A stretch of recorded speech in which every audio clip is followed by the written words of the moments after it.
Welcome to the Silicon Slopes Conversations. We're here with Alan Matheson, who is the Executive Director of The Point, which is the short version for? The Point of the Mountain State Land Authority. And there's a little mouthful. Yes, and it's just north as the crow flies a couple miles. Well, listen, it's an honor to be on the stage with you. I appreciate this opportunity and all of your interest. Yeah, thank you.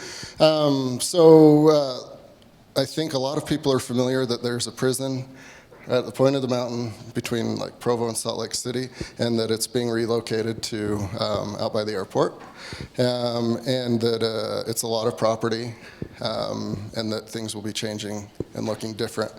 So give us an overview of the project, maybe hit on some timelines, and then kind of a primer for what the plans are in the future, and then I'll ask some follow-up questions. Great. Well, as I was driving down here, I live in Sandy, and drove past the prison site on my way and kind of looked over and was realizing that a year from now, things are going to look a lot different. Much of the property will be changed, the buildings will be gone, and we'll be getting ready for site prep and infrastructure. So you know that currently we've got that Utah State Prison occupying the site, 608 acres, and shortly it'll be a blank canvas on which we can create a community of the future. It's a remarkable opportunity.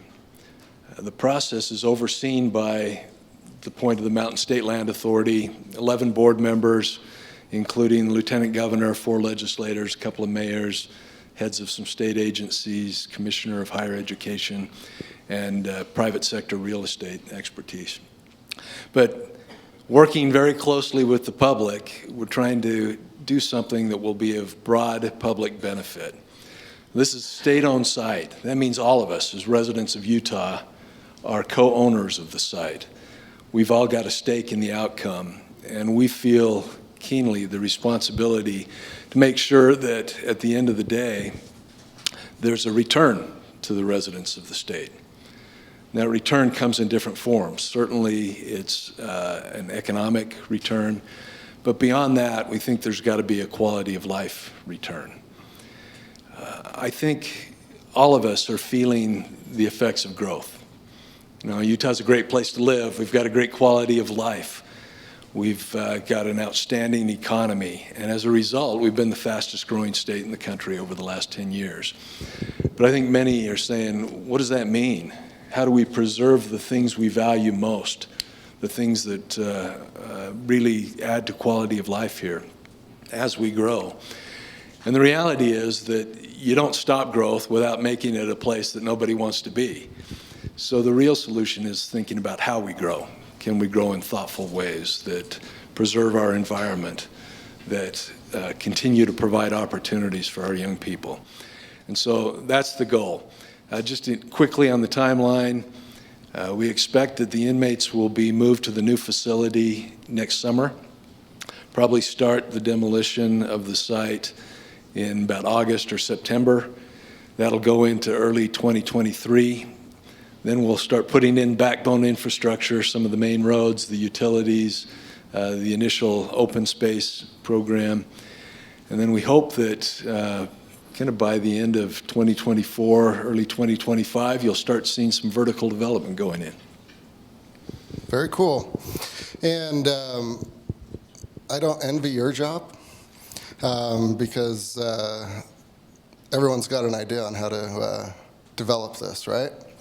And we've been involved in it in various forms since kind of the beginning, and then informally people might assume we were involved in it, but conversations come up constantly of there should be a convention center, there should be, and the reality is most of the ideas are very good, because I think people selfishly want something, whether it's they want Vivint to move down so the Jazz play in the middle of the valley instead of downtown Salt Lake.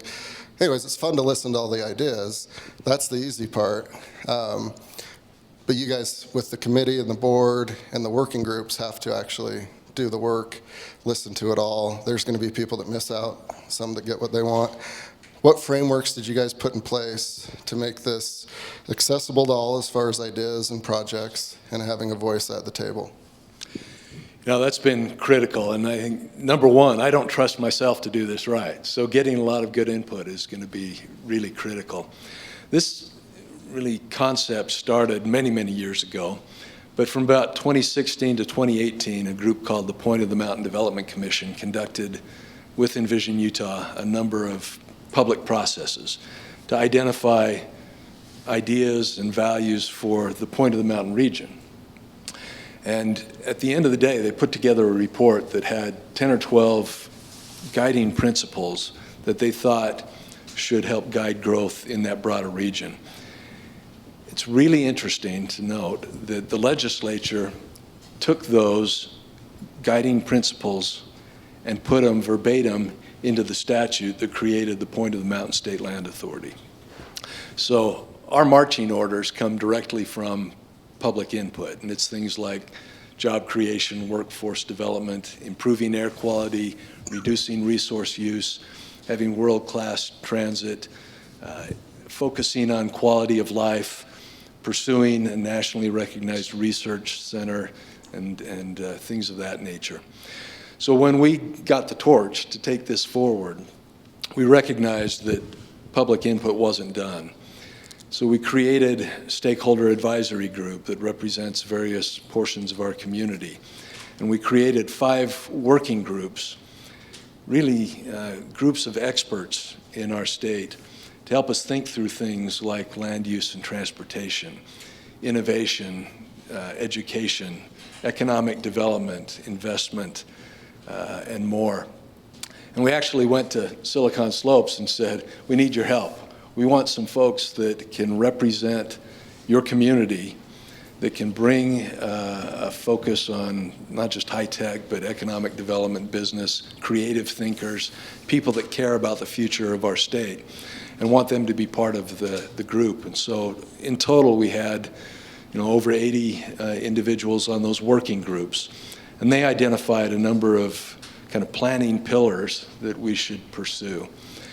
We've over the last year had over 10,000 Utah residents participate in one way or another in providing input to the site. And yes, not all ideas are the same, but I think at the end of the day, while we certainly can't guarantee everybody will be happy, I think we can say really honestly and sincerely that we know the priorities that people have, and we're doing our very best to meet those priorities. And all of those planning principles were submitted to our planning team and provided the raw materials for them to translate values and concepts into an actual on-the-ground plan.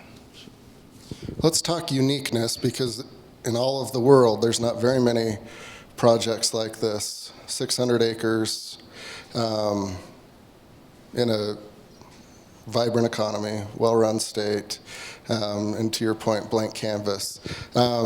What have you guys done to piggyback off other good ideas that are similar projects? What other agencies and folks from around the world have you guys asked for advice and help with as you guys do this? Yeah, I think when I took this job, I was excited.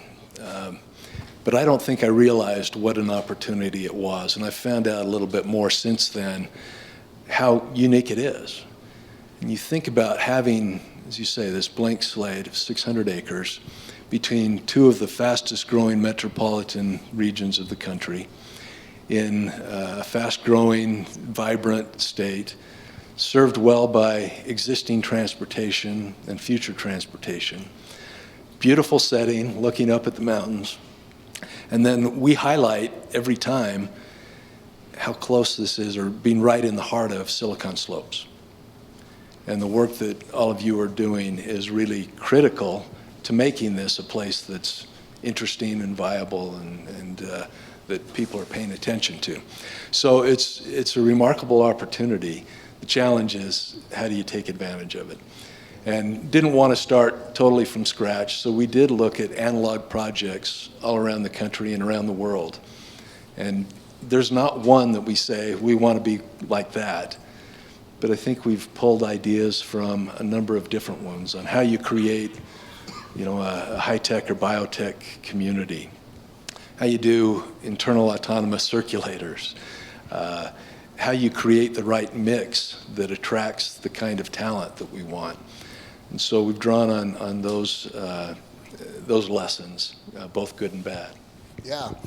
I mean, I live in a house that's 60 years old, and it's different, doing repairs and add-ons versus blank slate. So in addition to the blank slate, you also have all this confluence of technology and construction equipment, smart cities,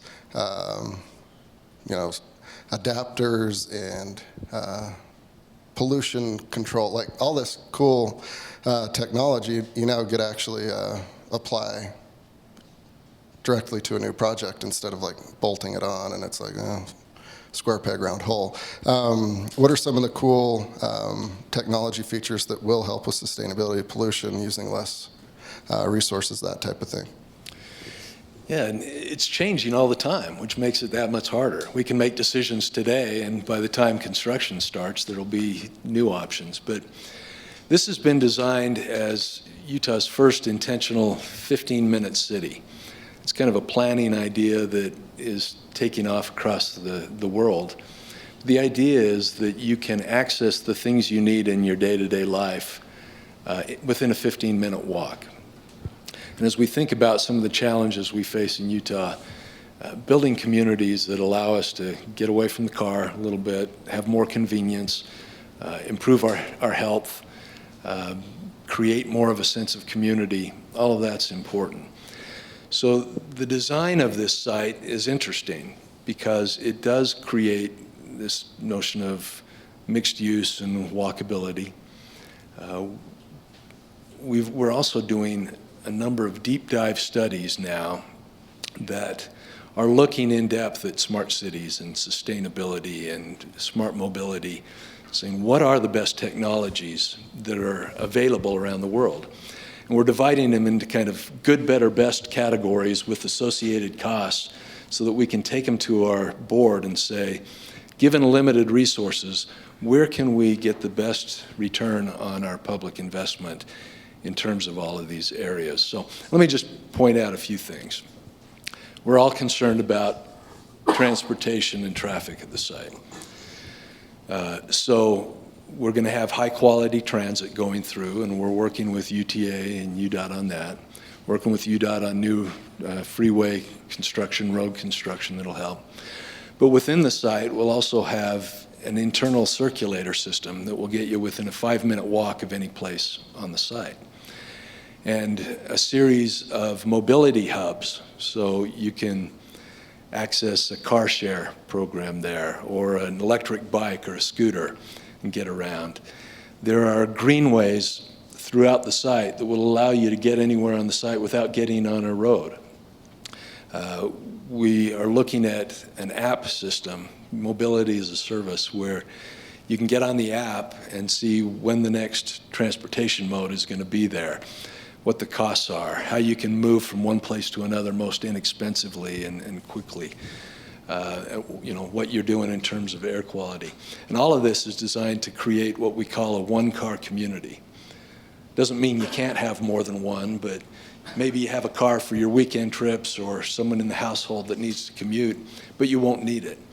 So we're doing that kind of study right now.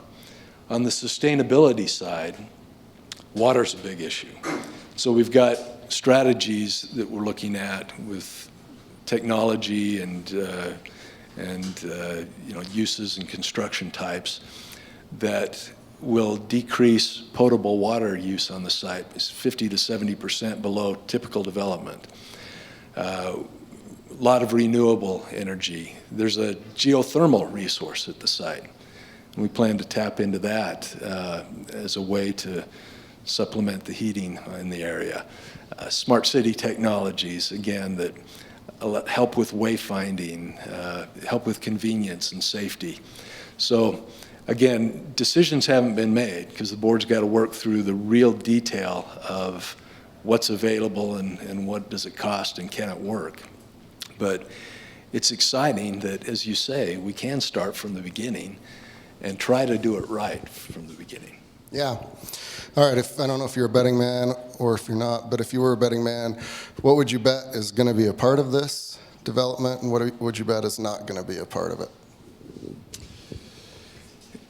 You know, I was up at the legislature last year, and within 5 minutes, I had 3 people come up and tell me what this site ought to be. And one said, all-electric city of the future.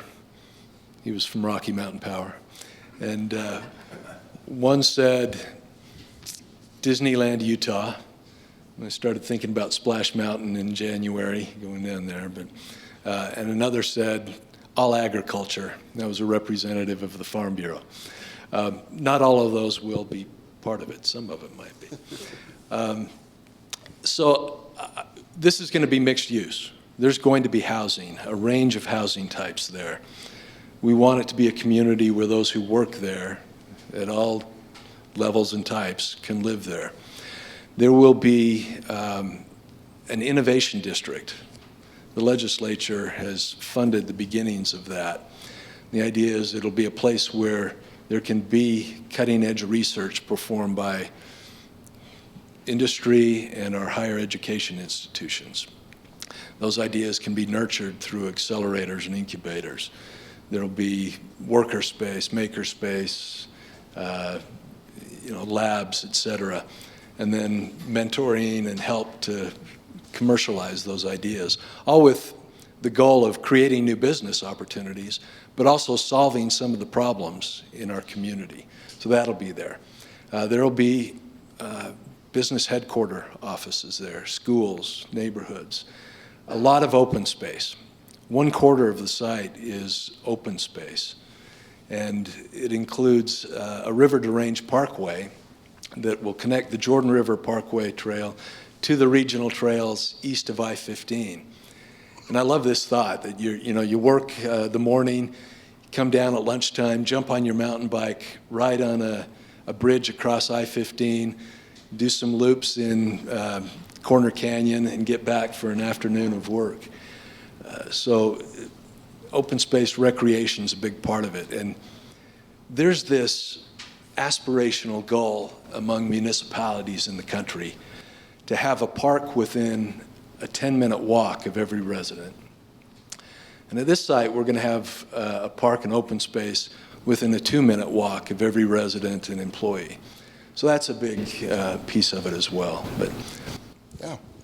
Well, it sounds like a lot of things have been factored in, and because I've heard there should be skyscrapers, and but to the point I made earlier, like if it's just the person's intent, it should be agriculture, Splash Mountain, or all electric. And over the years, as we met with folks, whether it's mayors or the legislature, I always joke, yeah, great. I wonder how many people are going to go to prison for this, because they really want what they want, and you know what happens when that occurs. They sometimes do nefarious things. But we're going to open it up to questions in a few minutes, by the way. So if you've got questions for Alan about the project, what their plans are, get those ready to go. On your guys' website, you have project and development proposals, right?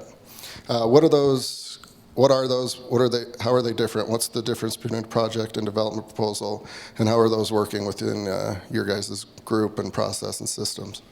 yeah, it's a good question. Process is a big deal, and we've heard a lot of interest from various groups that would like to be part of this site, and so we don't want it to be first come, first serve. We want it to be a thoughtful process to create the benefits we've talked about. Last month, we issued an RFQ, RFP to the development community with the intent of hiring a master development team to take on phase 1 of the project. And that's going to be a multi-month, detailed, open, transparent, competitive process in 2 stages.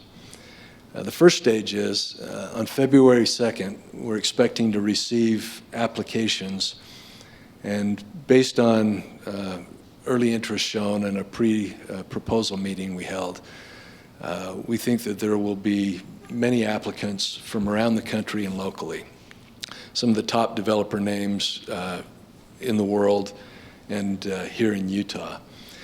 We'll then go through a sifting process and get down to a final, I don't know, say 3 to 5 based on some interviews and their background.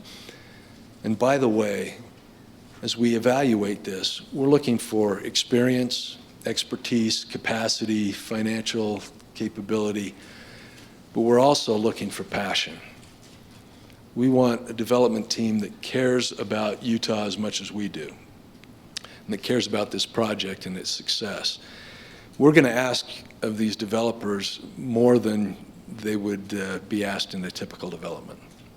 Some enhancements that provide quality of life benefits that may be a little bit tougher to build and finance. And so we're going to work with them. We want it to be profitable for them, but that's an element. So anyway, then we go to stage 2, and that's a 2 or 3 month process of diving into formulas for how we finance the project, changes to the design, et cetera. So once we have a development partner in place, they're going to be primarily responsible for fielding ideas, working with project proponents, getting approval from the board to do projects. But we also knew that there would be some opportunities that might come along before then. And so a year ago, we developed a process, put it on our website, publicized it a little bit so that individual projects can propose to come in independently of that phasing process. And actually, at our board meeting earlier this week, we had the first of those proposals present. And it's an interesting, ambitious life science campus. And so that's kind of a separate process, and we're going to start working that into the bigger development process. More detail than you wanted, but it's because if you're a developer, this is a unique, probably once-in-a-lifetime opportunity. If you like building stuff, this doesn't happen very often where you get to use the latest and greatest and do it in a setting that's, you're not building a new island out in the middle of the Arabian Peninsula to build an airport, right? Like, this is probably a little bit more fun, margins are a little bit better. So is there, like, for bigger construction projects, usually a general contractor and then they subcontract it out. Is that not how you guys are going to do it? You guys are going to have more control over the process? Well, let me take a step back before I answer that. There are a number of ways that we could go about doing this project. And one concept is you put up a for sale sign, sell to the highest bidder, and they build what they want. And that's a legitimate approach. So far, the legislature has said, no, we want to have a hand in doing this so that we can reflect the public input and fulfill the public vision. And by the way, the Gardner Policy Institute at the University of Utah is doing a study right now comparing the fiscal and economic impacts of those two scenarios. And they've got some early numbers. I'm a little hesitant to share them all, but I'll tell you what we've got, subject to change, so with that caveat. The baseline, selling off to the highest bidder, and it builds consistently with what's going on in the market, creates maybe about 5,000 jobs, which is big, and maybe up to 5,800 jobs. With the vision that we've created, 47,000 jobs. If you look at wages and payroll, it's 5 times more under the vision. If you look at gross domestic product contributed to the state, it goes from 1.2 billion in the baseline to 6.9 billion in the framework plan. So we think that there is value in having the state involved to ensure that the vision is accomplished. On the other hand, the state's not a developer. We shouldn't be overseeing this other than conceptually. So we do want partners that will come in and bring their expertise, help us improve the plan, and actually build it out. We expect there will be some master developers, a lot of subs. We expect there will be different developers for different phases. So many opportunities to participate. Yeah. And has anyone done any numbers on what it would cost to buy 600 acres at the point of the mountain if it was just for sale? Generally, but those land values are changing, and the fact is the land value depends on what you're going to do with it. So it would be different for different groups. Gotcha. Very cool. All right, let's open it up for questions from the audience. We have a microphone in the back. Just raise your hand, don't be shy. Who's got the next great idea for what we should do? Oh boy.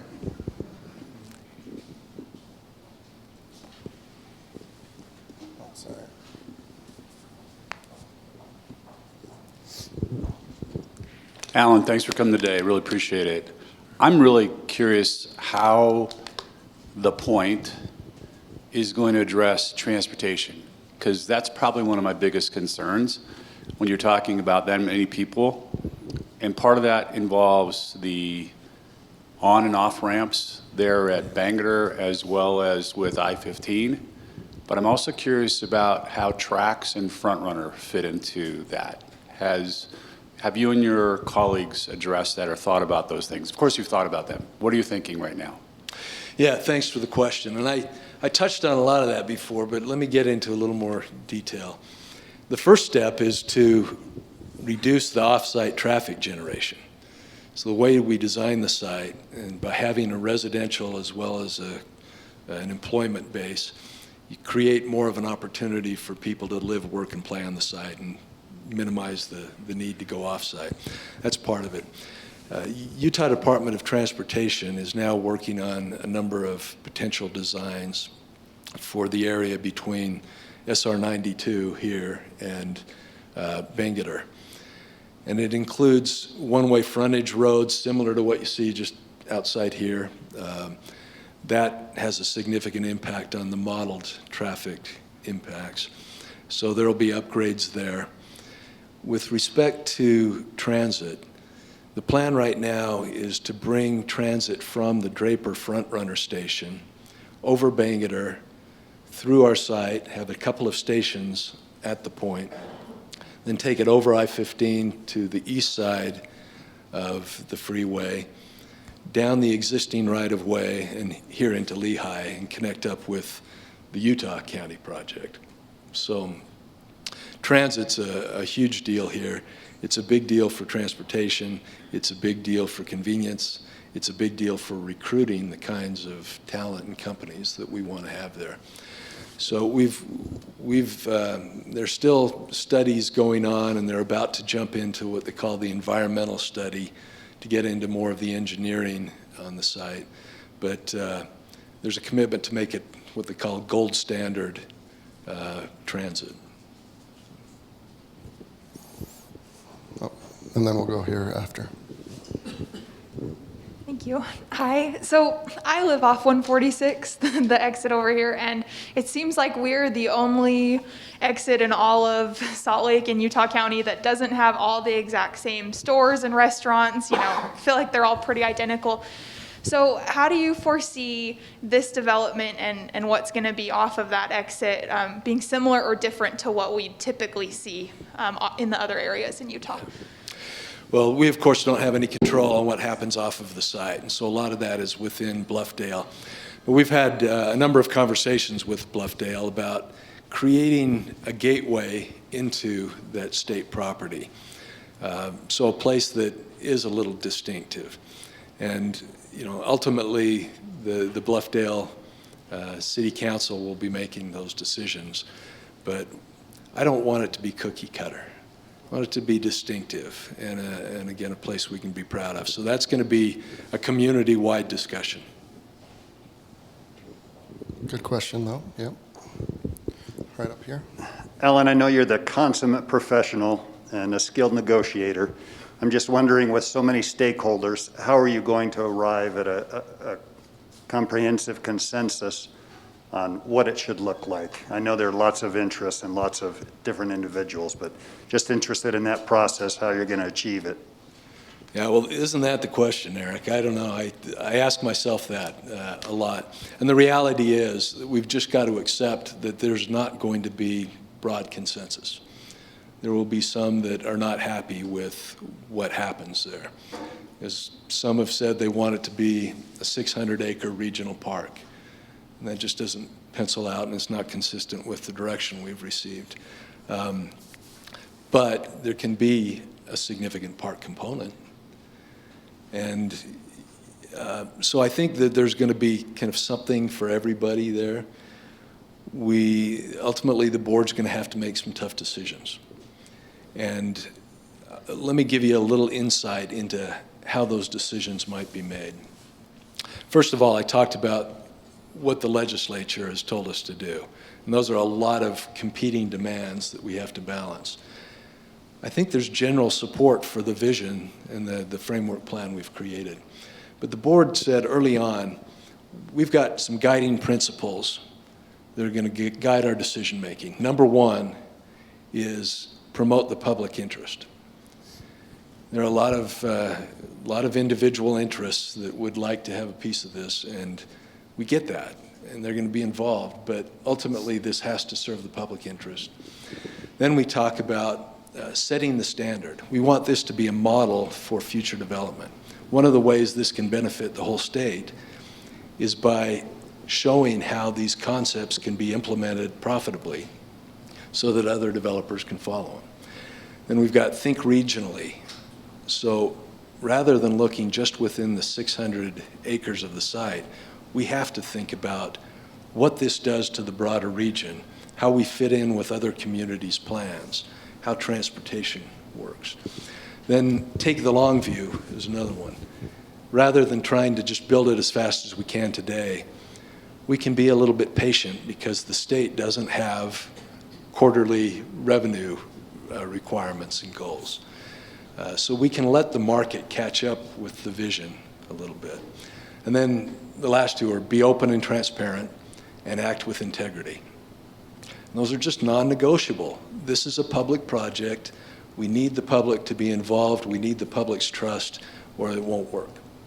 So, thank you. Absolutely. And right here. Oh, we already have one back there, sorry. So I just wanted to ask, so there's going to be a lot of common area. Are the roads going, is the common area going to be part of some master planned association? Is it going to be turned over to a local municipality? Same as the roads, private, public? What's the plan on managing, taking care of it, making sure that 20, 30 years from now, it's still a gem for the area? Yeah, that's a great question, and one of the pieces that we've been wrestling with a lot. So this site is all within Draper. It's all within Draper city limits. And yet, the Point of the Mountain State Land Authority has all land use authority over the site. So we're working on an interlocal agreement with Draper. Draper will be providing the municipal services. So, snow removal, fire, police, et cetera. The roads are going to be built by the state and the developers, but we're working with Draper so that they can be comfortable with the standards that we're using so that they can take over maintenance and probably ownership of those roads at some point. Draper may manage a few of the bigger parks, but not all the linear parks and the smaller things. So we think that we're going to need to have a master association that will be responsible for maintenance of those public areas and for programming on the public areas. Bringing in bands for concerts or shows at a stage in the Central Park or firework displays, whatever they are. So it'll be a combination of those things. And over time, the state's role will diminish and the private sector and master associations will carry on, but we want to make sure that we've got agreements in place that protect the vision. Got time for a couple more. Hi, I love hearing everything that you're saying. It rings vaguely familiar with kind of what was talked about with the airport. And, I may be the only person in the room, but I don't see that real clear vision even when I go to the airport or when I'm reading stuff. And so I look, is this going to be all master developed to where people will be able to see the big long-term plan? Because otherwise, everybody starts to put in their 2 cents, and it's ran poorly right to start. So maybe the airport will end up being everything that they claimed it was going to be, all this amazing technology and all the the latest and greatest, and something for the world to see as. But obviously, it's not that yet, and there's not really a lot of belief that it's going to be that. I would just hate to see this same area. So will it have that master plan to start so everybody will see what's coming? That's a great question. And, one of the things we learned from the airport is we're going to have everybody carry bags for 1.5 miles walking wherever they go. So Right, so you're talking about 15-minute walk for everybody. I'm like, I don't think that's going to happen. well, let me just start by saying I'm talking about the aspiration. And we know things are going to develop over time. So phase 1's not going to have everything, but we expect phase 2 and 3 and 4 to do it. You can go to our website right now. It's thepointutah.org, all one word, thepointutah.org, and see the framework plan. It's about 550 some odd pages of slides, but you can there see what that vision is for all aspects of the property, how the pieces fit together. And if you don't have time to look at it all, there's a small little 120-page executive summary you can go through quickly. But so there is a vision for the site, and it's one that we take seriously. We think it'll evolve as better ideas come in, and the public will be involved in evaluating some of those concepts, and the board will ultimately make decisions. But I can't tell you what's going to happen in 30 years, but I can tell you where we are now, and I've shared with you our intent, and it's real. And until the legislature tells us we have to do something differently, that's our plan, and so we're working in that direction. But it's a great question. I bet you know by now exactly how many acres it would take to build a professional football stadium with parking on this site. Do you have a number? I don't have a number, but we've kind of done some studies. We've looked at stadiums, kind of what's elsewhere. There hasn't been a particular proposal there, but I know there's been a lot of talk about something like that. And so I think if there were a proposal that came along, we certainly would look at it. Okay. No number, though. No, well, we've looked at baseball, and that's probably, again, they vary, but at a minimum 20 acres. That'd be for a small stadium, but yeah, it could be done, and football would be bigger than that. You know what they say, if you build it, they will come, right? Yeah. I've heard that. I heard that, sir. Yankee Stadium's just like 25 acres, 26 acres, if I remember right, with no parking. The U's a great place, but you got to be an elitist to pay for parking, and that costs about $13 grand a year to park close. Whereas a place like this, you could walk to the stadium, right? Exactly. And it gets worse every year up there. But Yeah, it does. Well, there are, anybody who's watched our meetings, and I'm sure you've got better things to do than watch our meetings, we've got some advocates on the board for professional sports in the area. So I think certainly something that's on the table.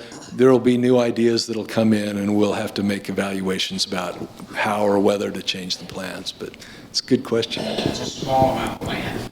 Well, obviously, a football stadium would be more than that. So that's bare minimum. But you're right.